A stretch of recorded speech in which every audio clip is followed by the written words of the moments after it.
amoy nin istorya. Dito samar og Leyte, damuan naka-uniforme, mga kafko military, nananahap in PA. Suspitsado himan isko, labasero pobre nga tao, kuno hiya simpatizer, iya pamilya gin masaker. Joseph, uyawag ko na, may kay wala apili mong pamilya. Uy, simbang ugad man. Amo ini ang istorya ay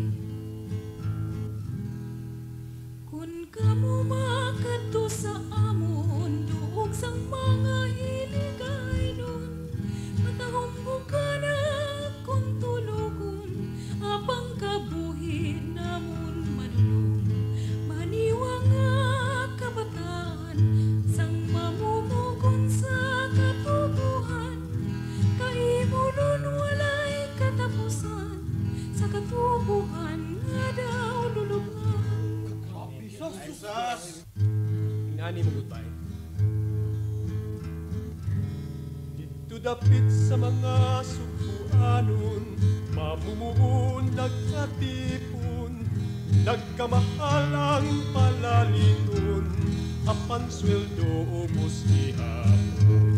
Usa sila na nagwelga, ipalanok ang mga demanda, daghan kanila gisuspinso, gipreso nga way klarong kaso. Sus, mag-unsa naman lang kung walay magpakabana. Kinabangay na ng tagpangitag solusyon. Aron atong masulbad ang problema. Nuod ka na! Tawag ba tingali ka ba? Muna na lang tingnan ko ninyo kay? Muna na lang ko ninyo kay? Abay! Yabrong una ta mga abay, alang sa katapusang tagay na!